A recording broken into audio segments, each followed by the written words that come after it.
ओम शांति। बाबा का मातृ शक्ति के प्रति बहुत ही सम्माननीय दृष्टिकोण था। वे कहते थे कि अगर संसार में मातृ शक्ति महान बन जाए तो इस संसार को स्वर्ग बनाना सहज हो जाएगा। उसके लिए उनका शिक्षित होना भी आवश्यक है और शक्तिशाली होना भी। बाबा समाज में यही लहर फैलाना चाहते थे। इसलिए जो भी भाई बहनें सत्संग में आए, छोटे बच्चों के लिए बाबा ने बोर्डिंग खोल दिया, पढ़ाई भी होने लगी, रहने की भी वहीं व्यवस्था कर दी और बच्चे अच्छा पढ़ लिख कर थोड़े बड़े और होशियार होने लगे। माताओं को बाबा ने विशेष कार्य दिए और याद दिलाया, उनके स्वमान को जगाया, तुम अबला नहीं हो, तुम शिव शक्ति हो, तुम वही हो जिनके मंदिरों में पूजा होती है, तुम बहुत महान हो, तुम साधारण नहीं हो। स्वमान दिया, स्वमान जगाया और रोज उनमें शक्ति भरी, बोल के द्वारा भी और फिर राजयोग भी सिखाया। ये कार्य शिव बाबा के द्वारा हो रहा था और अनेक माताएं बहनें जैसे जागृत हो गई। उनका नारी स्वभाव, उनकी नारीत्व से प्रेरित कमजोरियां जो आम होती हैं वो छूटने लगी। बाबा की शिक्षाएं ऐसी थी कि व्यर्थ बातें नहीं सुनो, तेरी मेरी नहीं करो, ईर्ष्या द्वेष का त्याग कर दो, तुम्हें जग का कल्याण करना है, तुम्हें महान कार्य करने हैं, तुम्हें परमात्मा संदेश जग को देना है। जगा दिया सबको, सोई हुई चेतना सबकी जागृत होने लगी और सभी को लगने लगा हमारे अंदर की सोई हुई शक्तियां जागृत हो गई हैं।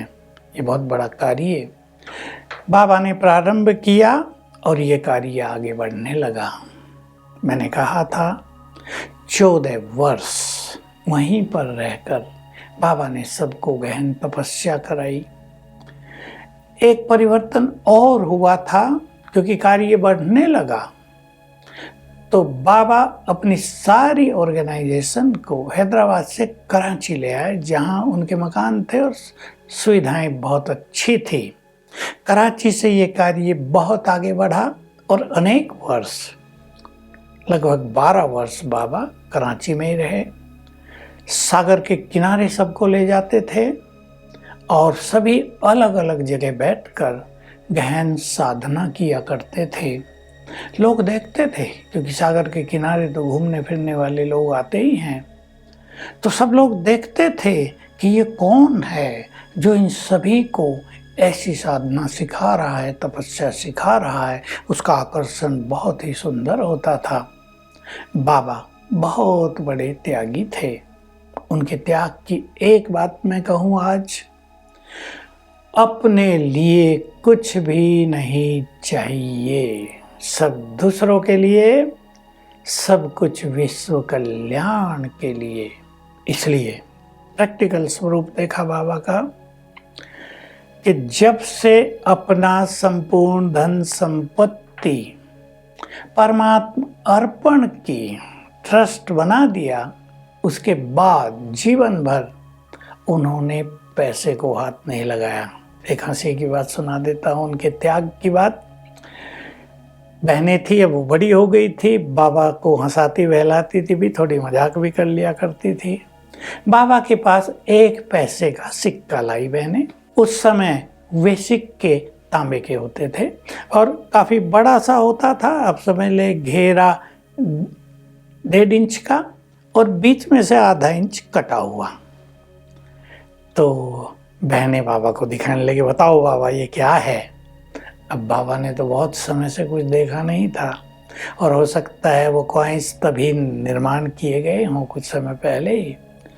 तो बाबा उसे देखने लगे अलट पलट के कि ये मुझे लगता है नल में जो वासर डाला जाता है ना वो है। सब जोर से हंसे। फिर बाबा का, बाबा ये वासर नहीं, ये 1 पैसे का सिक्का है। अब ये सुनते ही बाबा अंतर्मुखी हुए और कहा, देखो बच्चों, भारत साहूकार था, सोने की दुनिया थी, यहाँ सोने के तो महल होते थे, ये स्वर्ग था। अब इतना गरीब हो गया कि तांबे का सिक्का बनाया और वो भी बीच से काट दिया। तो देखो बाबा का दृष्टिकोण ऐसा महान होता था। उस चीज को देखकर बाबा की आदि की स्मृतियां जागृत हो गई। यहाँ मैं सभी को एक गुह्य बात और कहना चाहता हूँ। जैसे ही शिव बाबा ने ब्रह्मा के तन में प्रवेश किया था, तो ब्रह्मा को संपूर्ण पवित्र बनाना था, जगत पिता प्रजापिता, ताकि उसकी दृष्टि सभी के लिए ऐसी हो जाए, मैं पिता हूँ और ये सब मेरे बच्चे बच्चियाँ हैं। तो एक बहुत बड़ा कार्य शिव बाबा ने किया था, जिसका पता बहुतों को नहीं है। हम अपने लिए वो कार्य कर सकते हैं। शिव बाबा ने बताया, जब पहली बार मैंने इनके तन में प्रवेश किया तो अपने वाइब्रेशंस पूरे शरीर में फैलाकर इनकी कर्मेंद्रियों को शीतल पवित्र कर दिया और ये बन गए प्रजापिता ब्रह्मा। तो प्योरिटी का सब्जेक्ट शिव बाबा ने स्वयं ही पूर्ण कर दिया था। हम भी अभ्यास किया करें।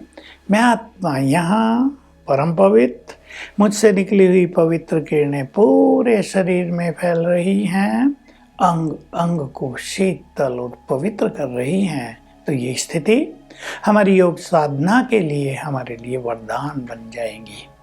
ओम शांति।